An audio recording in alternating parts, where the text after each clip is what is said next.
So our keynote address focuses on the past and current efforts to curtail nation cyber attacks on private sector core infrastructure of the internet. Our speaker, Bill Woodcock, is uniquely qualified to give this talk as the executive director of Packet Clearinghouse. So Bill got involved in the internet back in 1985, helping establish nearly 300 internet exchange points. In those early days, he also developed the Anycast routing technique that now protects the domain name system. He was one of the principal drivers of the world's first anti-spam legislation. He was principal author of Multicast DNS. In 2002, he co-founded INOC DBA, a security coordination hotline that interconnects the network operation centers of more than 3,000 ISPs around the world.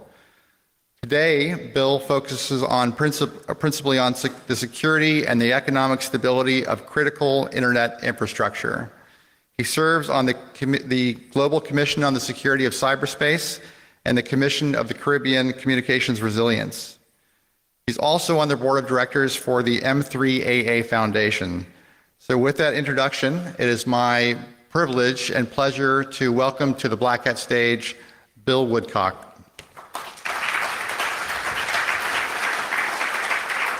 Thank you very much. Howdy. So, I think I'll begin by giving you guys a little bit of a history of why I find this issue interesting. In the 1980s and 1990s, I operated an internet service provider in the United States and Western Europe. And that was a time before the internet was really popular. It was a time when it was a fairly closed community of interest. We were doing it because we found it fascinating. Nobody at that time really thought that there was any money in it. And it was a community of like-minded people where there was a lot of trust. And you'll see when you go back and look at the protocols that haven't changed much since that time, just how much trust was extended. So when we started seeing a lot of hits on our access lists, on our routers, and the routers of our customers, it was a bit of a surprise. I mean, not a complete surprise, we put the access list there for a reason, right? But the numbers started climbing over time, and because there weren't a lot of security incidents yet back then, we had time to investigate and look into where these were coming from. And by the mid-1990s, there were quite a lot of attacks against civilian infrastructure, against internet service providers, coming out of the US and Russian military. And, you know, you'd try and have conversations about this and, you know, escalate up through your elected politicians or law enforcement or whatever, and things would just hit a dead end. Or you'd, you know, in very informal circumstances at conferences and that kind of thing, you corner somebody and they would just kind of laugh it off and say, you know, it's just cyber. No, well, they didn't use the word cyber at the time. It's just the information superhighway. Nobody's going to get hurt, right? It's not like this affects anybody really, right? This is just stuff you're fooling around with, and we're fooling around. And so, you know, what does it hurt if we try and knock over your routers or try and you know, get into your servers? That wasn't a very satisfying answer, of course. And by about 2000 and 2001, the Chinese government had started engaging in this also. And the Chinese government was much more focused. They were, rather than going after the infrastructure, they were going after the customers, the enterprises, and trying to get into servers and pull out documents, right? Financial documents, engineering documents, so forth. So this started to take up quite a bit of time and energy. So at that point, a lot of us started pushing for a more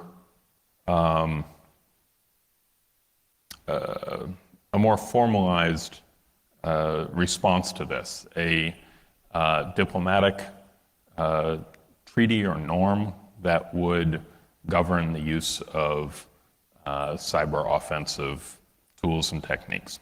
So that's what I'm going to try and talk about today. I'm going to spend a bit of time illustrating more modern examples, not from the 1980s and 90s, of why this is an issue and what kinds of attacks I think are the most damaging to the internet economy and the trust of the user community in the internet. And they'll talk a bit more about what the efforts to remedy all this have looked like. So if we rewind back to 2007, that was the first time this kind of thing came onto a lot of people's radar, because that was when the Russians attacked Estonia. So it was the first major cyber attack by one nation state on a whole other country. Estonia had just joined NATO, so they were expecting to be able to take advantage of collective defense. Yet when they contacted NATO, NATO said, "What? Cyber what did you say?" And didn't do anything.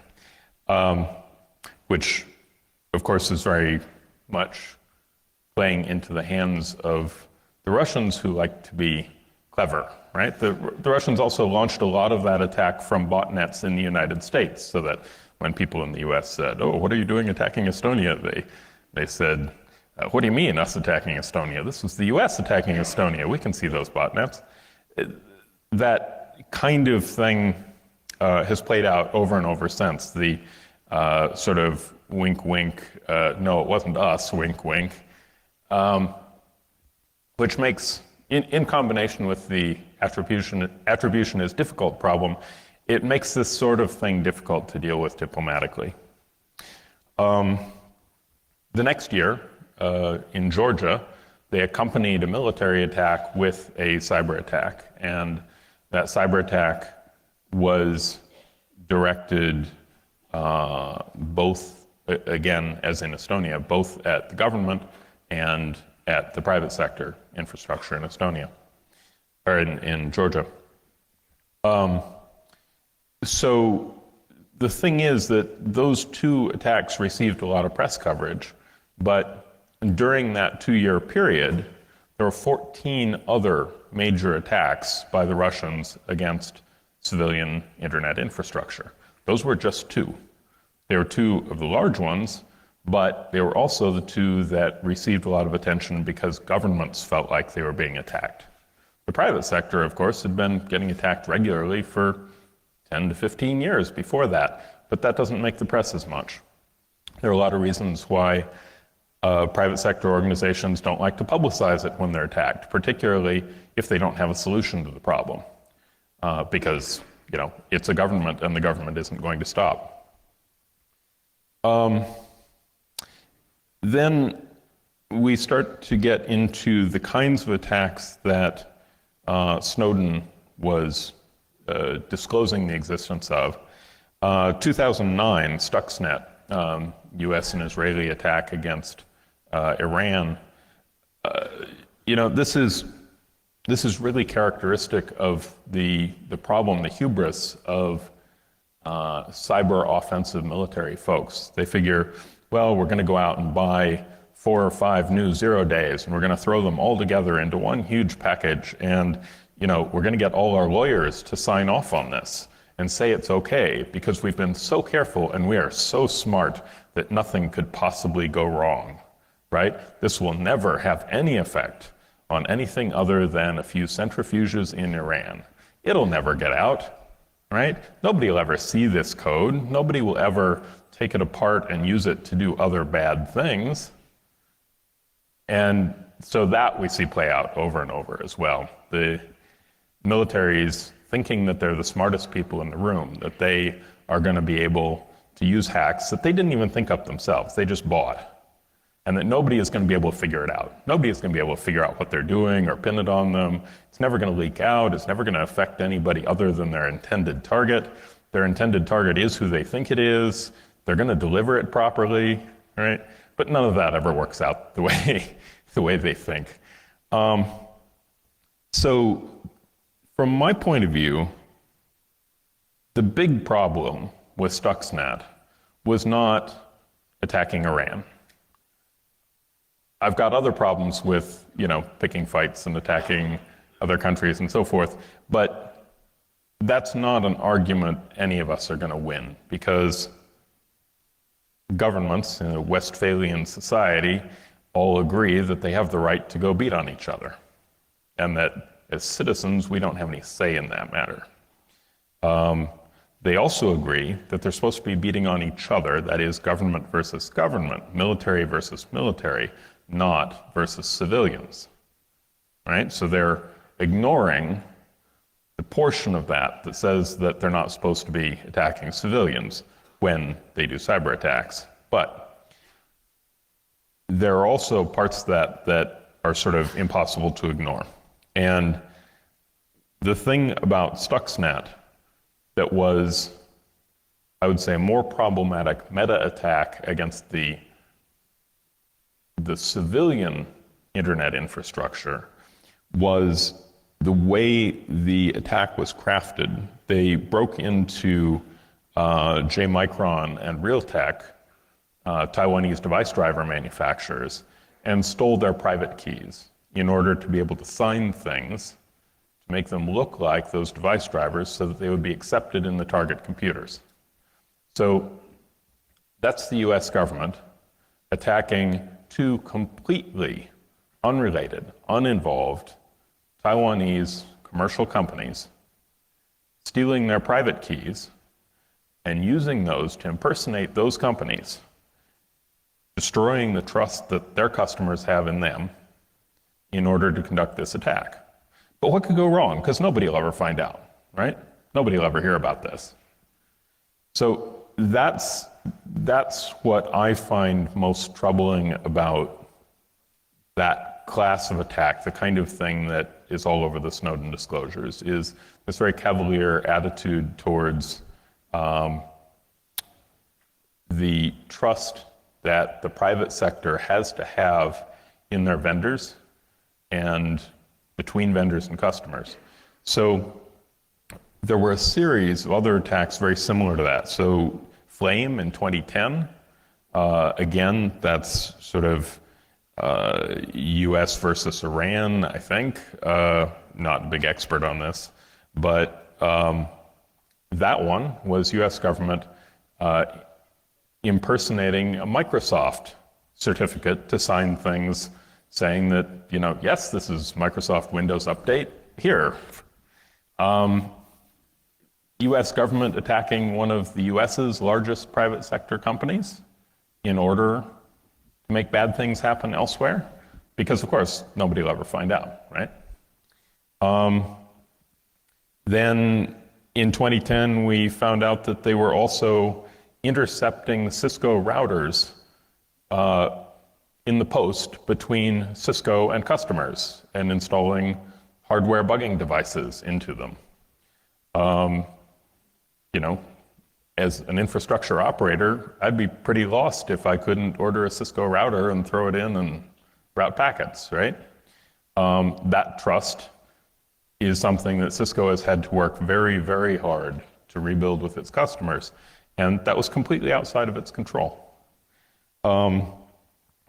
Again, 2010, 2011, GCHQ, the British intelligence agency, and the NSA working together broke into Gemalto, the SIM card manufacturer, to compromise them in order to get keys to allow them to decrypt conversations on the fly, so phone conversations. So again, this is the Brits in this case attacking one of their own largest, most trusted private sector manufacturers, destroying the trust between that private sector manufacturer and their customers, because who would know? Then in 2011, Iran attacks DigiNotar, issues much asserts.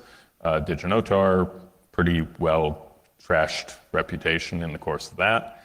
I mean, the certificate authority system is pretty well riddled with holes already, but that one was, that made it pretty clear.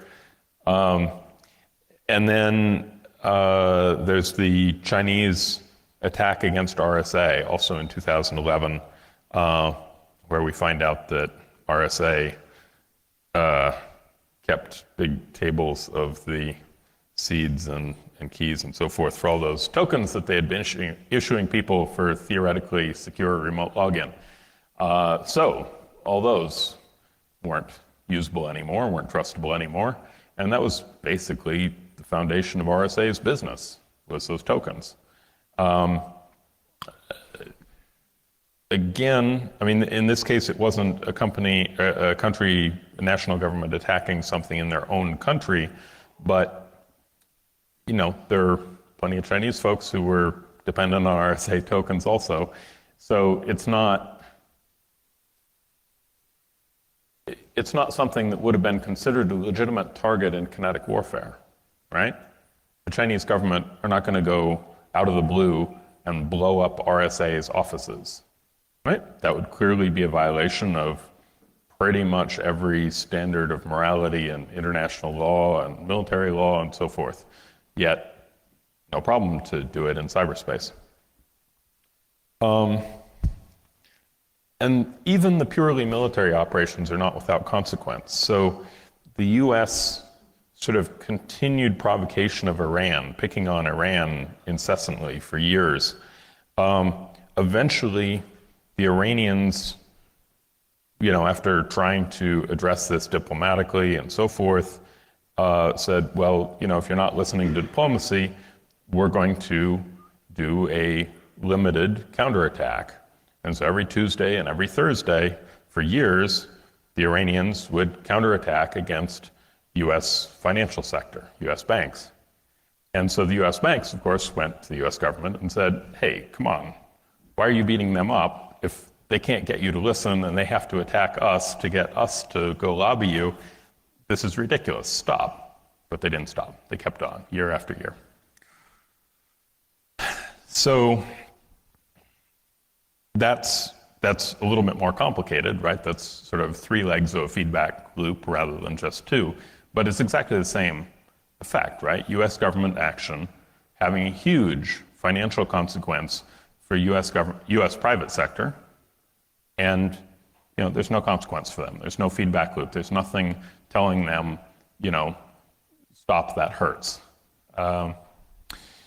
So then, you know, moving into more current day, in 2015 and 2016, we had the attack that was usually called Indestroyer, the Russian attack taking down the power grid in the Ukraine. And so this is whole cities, millions of people out of power for hours, or in one case, 3 days at a time. That has very real consequences. Hospitals and emergency services out of power, schools out of power. This is the kind of thing that causes lives to be lost through accident or poor preparation or whatever. You know, in a modern society, in a city, we're not prepared to live without power for extended periods of time. And, you know, the Russians said, haha, who, us? It was just a demonstration. If it was, you know, whoever did it, they must have just been doing a demonstration. You know, saying cyber has no consequence, it's a little late for that. And then 2016, 2017, there's Petya and not Petya.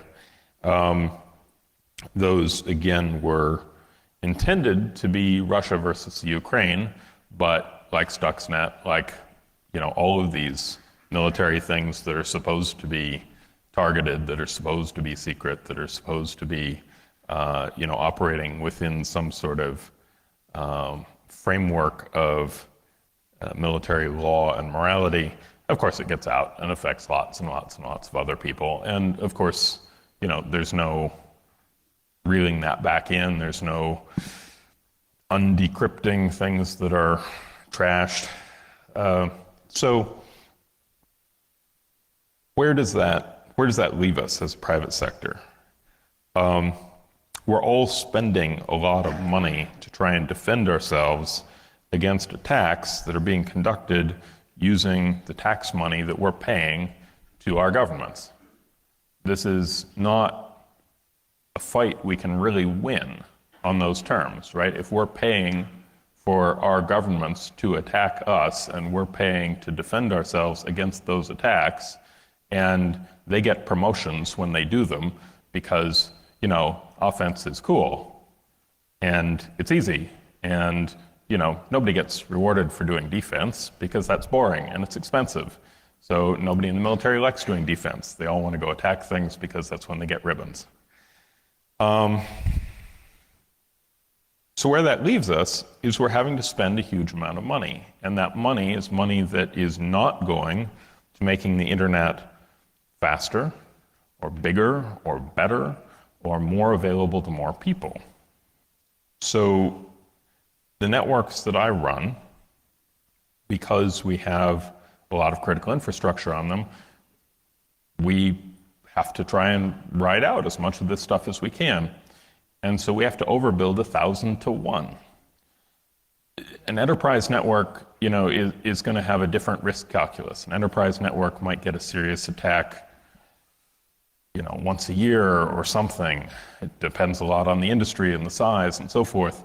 And, they're going to have an insurance policy that's going to cover some of their losses if and when that happens. And so they balance out with a different investment ratio there, but they're still over-investing against these attacks, maybe 5 to 1, maybe 10 to 1. That's all money that they could be putting into other things more usefully. For us, at 1,000 to 1, we could be providing service in 1,000 times as many locations.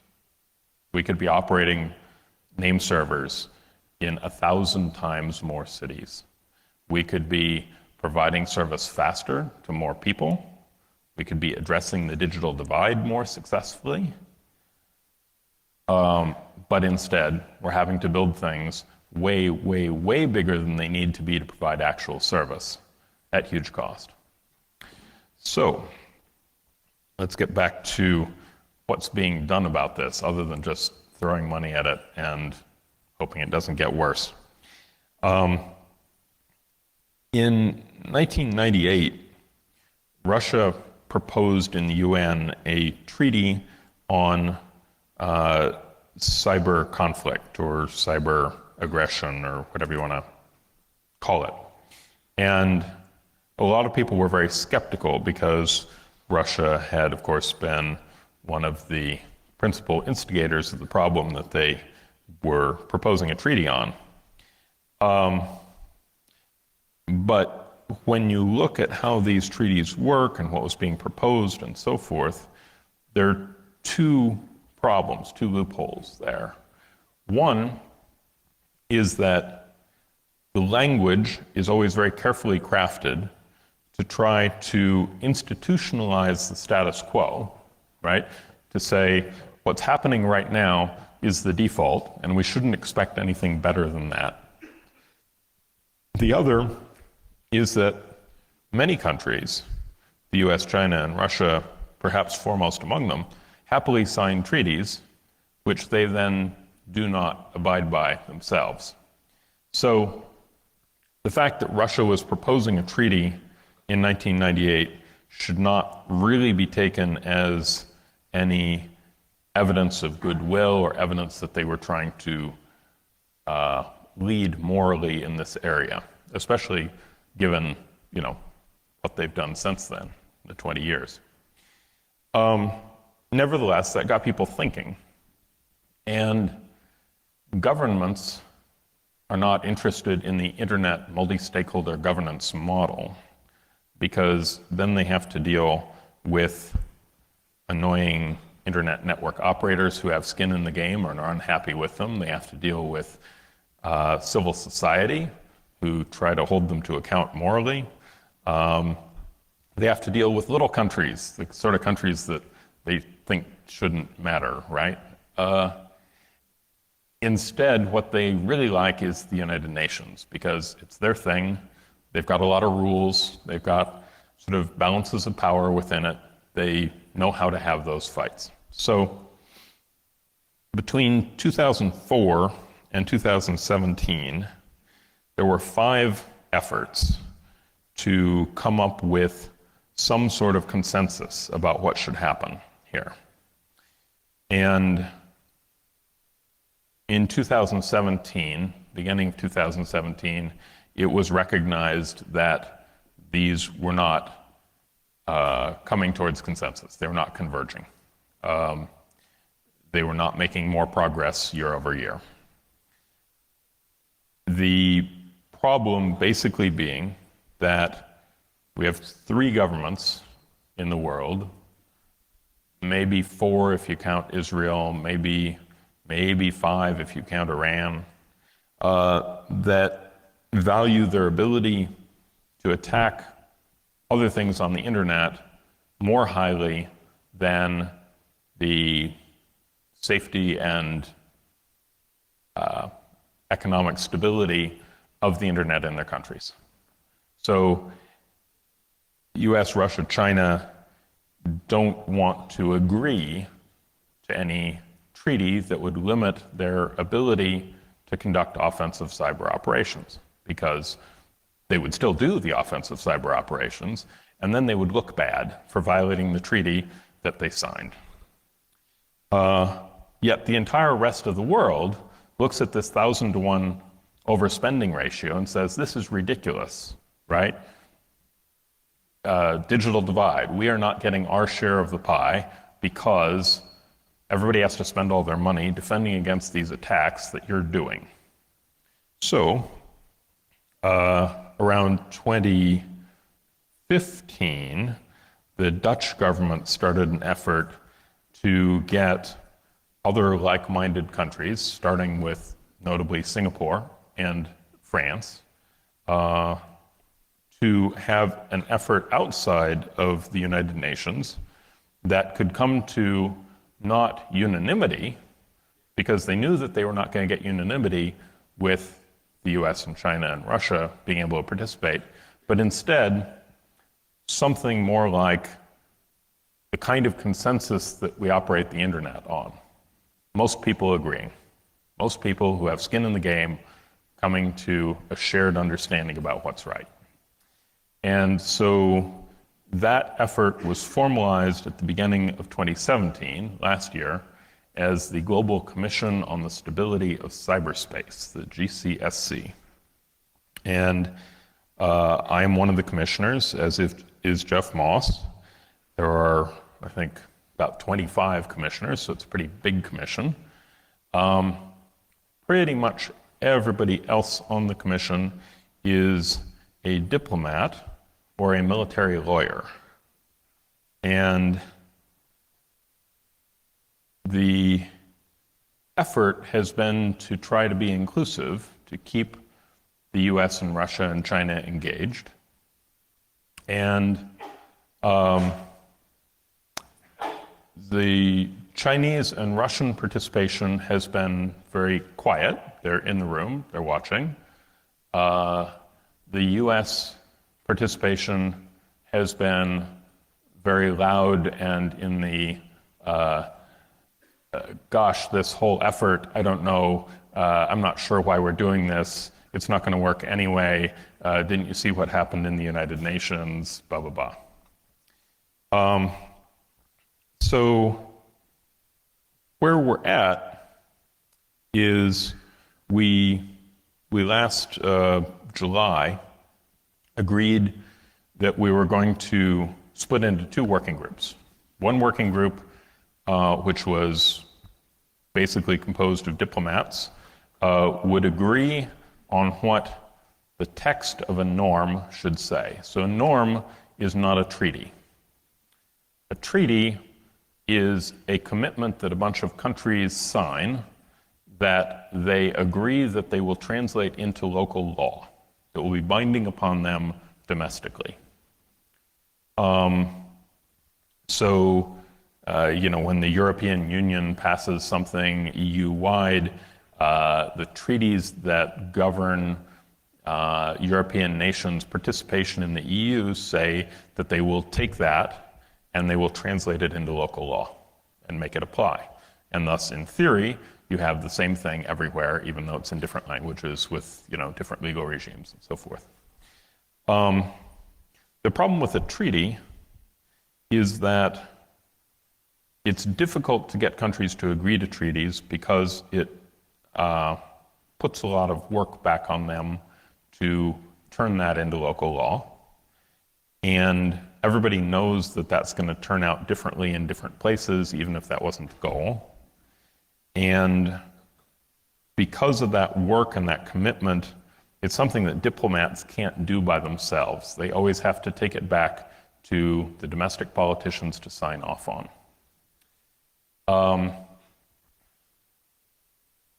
So it's a very high bar. And it's not something, as you've seen with climate change treaties, right? It's not something that's easy to get countries to do if they are not really willing. And none of this, to be really clear, none of this is an effort to keep the Singaporean government from attacking Malaysia or to keep the Dutch government from attacking France, right? This really always comes back to three countries, right? So if they are not held to account, if those three countries don't have any, if there's no leverage to compel them to behave better, this effort is wasted.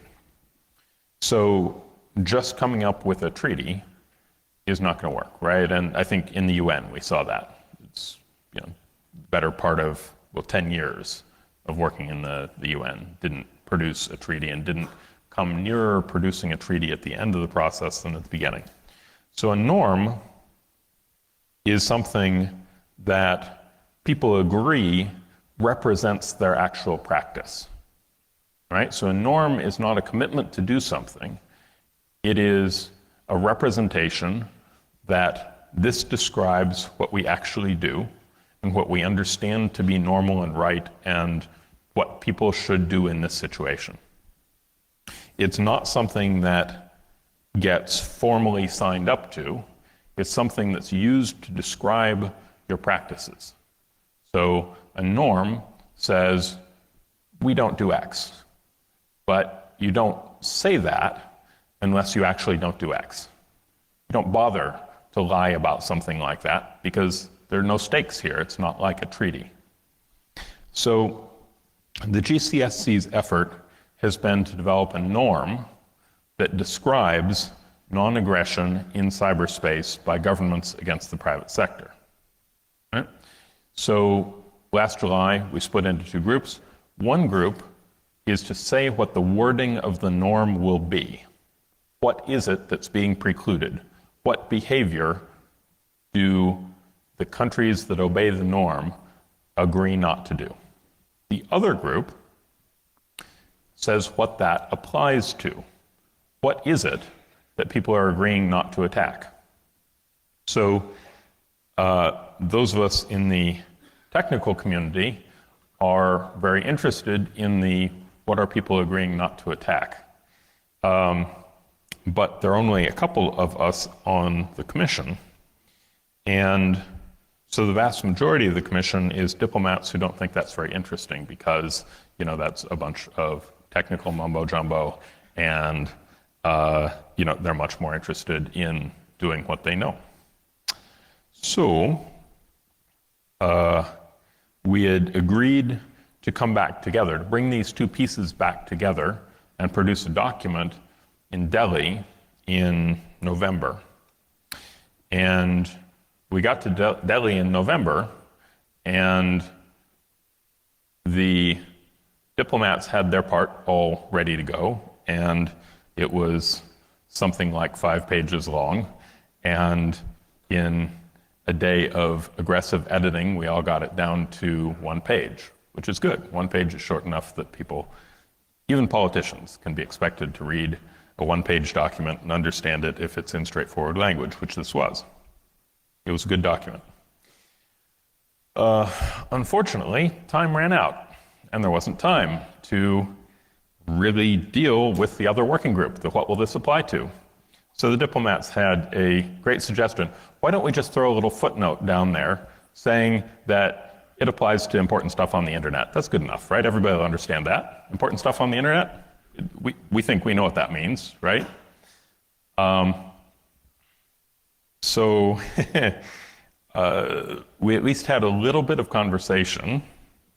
During those, 5 months or whatever, 4 months, the working group that was supposed to be figuring out what this applied to, which we were calling the Critical Infrastructure Working Group, although we don't use the phrase critical infrastructure because everybody thinks that they know what critical infrastructure means. And the problem is everybody's understanding of that is different than everybody else's, and so that promotes misunderstanding. Instead, we're using a phrase that the Dutch government came up with, which is the public core of the internet. Because that's a neologism, it's a new phrase just coined, nobody already thinks they know what's in the public core of the internet, which means that we can provide a definition, and that definition will be canonical. So that's what we're doing here. This working group is to provide a definition to the phrase, the public core of the internet. And so we did 2 rounds of surveys. The first round was among about 50 cybersecurity experts and core internet operations people. And we tried to come up with a huge list of all of the phrases that people thought might describe something that somebody wouldn't want attacked on the internet. And that got divided into 2 categories. One, which was parts of the internet itself, critical infrastructure of the internet. And the other category was, bear with me here, ICT-enabled and internet-accessible aspects of other critical infrastructure. So what does that mean? That means telemedicine, that means air traffic control, that means the control systems for nuclear power plants, all these things that people generally agree are critical infrastructure that are somehow accessible through the internet. So that distinction was necessary because there were a lot of people who were very certain that anything not to do with the internet itself was outside our mandate. Yet, security experts were very clear that this is all part of one problem. All of this is holistic. It is one big system. And if you protect one part of it and you don't protect other parts, then the attacks will just go to the part that you didn't protect. So we took that huge list and all of the experts' votes as to how relatively important each part of it was. And to give you an idea of what that looked like, we ranked everything from 0 to 10 in terms of criticality or importance. And the highest ranking thing averaged about, if I'm remembering right, about 9.6. And that was the internet accessible aspects of air traffic control. And the lowest ranking thing at I think about 1.72, somewhere in there, was wealth management. So that at least, it's nice to see that internet security people aren't completely indebted to the 1% or whatever. Anyway, so then we took all of that and we organized it into a big tree hierarchy because that first big list included things that were very, very specific. The SKS key servers for PGP keys, and things that were very general, healthcare, right? And these are clearly different scopes. They're also orthogonal to each other, but they're different scopes. So we organized everything into a big tree where we could take a horizontal section through that tree and have things that were equally scoped, right, of similar scope despite being in different fields. And so we wound up with things like healthcare, navigation, communications, so forth, right? So these different sectors. And in the meeting in Delhi in November, what the majority decided, the majority of a group of 25 or so, of whom 2 were Internet Technical Community, was to take the top 4 out of, I think, 12 categories from the internet side of it and none of the non-internet side.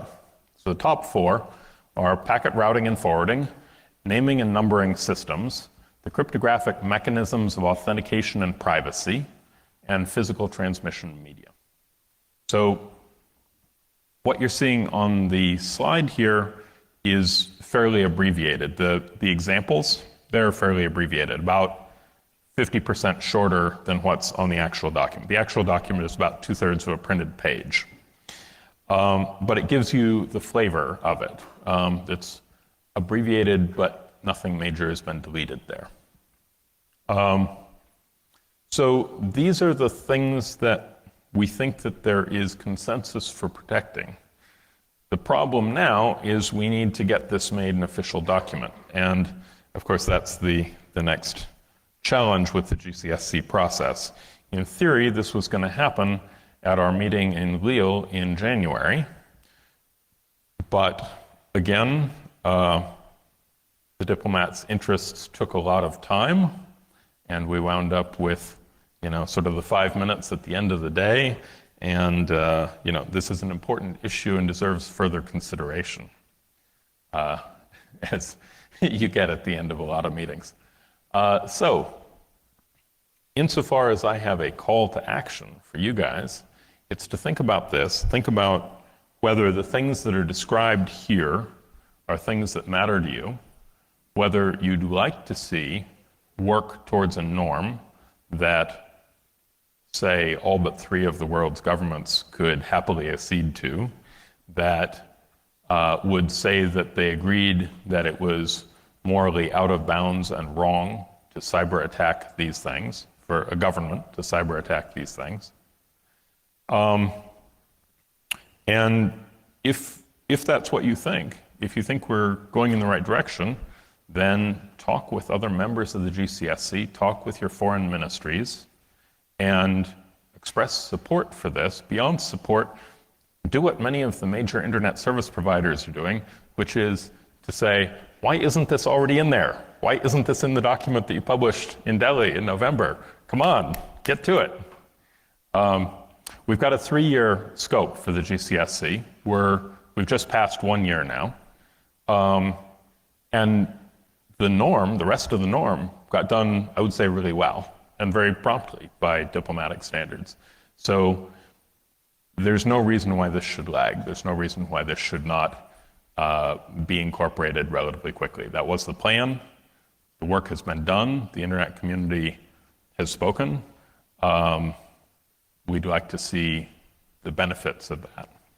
So I think at this point, I'd like to see if there are any questions. We've got mics in the aisles, and I'm happy to talk about any of this stuff. We've got about 10 minutes left, maybe more like 5, I guess, given that you'll need to sort of wrap up and so forth. And I think there's some meeting housekeeping to do before the end of the hour. Anybody have any questions? Anything they'd like me to clarify or address? I know this is Asia, and I know nobody wants to be the first one to get up and come up with a question, but really? Okay. Well, I will be here the rest of the morning, and I will be out in the hallway after this. I think the meeting room will be needed for the next meeting shortly after 10 o'clock, but I'll be there. If you'd rather ask questions privately, I'm very happy to address them. Thank you all very, very much for your time, And good luck with the meeting.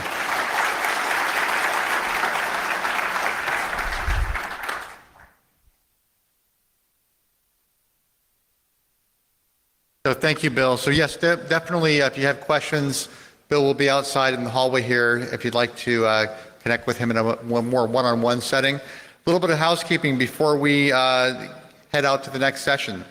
The research I mentioned earlier, that's available for download if you go to the blackhat.com website and go to the Intel section there. It's available for free download. A couple of reminders for today and tomorrow. So we'd like to invite you to attend our welcome reception, which is happening in the business hall today. That's happening at 5 o'clock. Please come by for some food and refreshments. Our next briefing today will begin promptly at 10:15. Our day 2 keynote tomorrow, that'll happen at 9 o'clock in this same room, so we'll see you there. With that, we're glad you're here. We hope you'll take the most out of your week here and have a great week here at Black Hat. Thank you very much.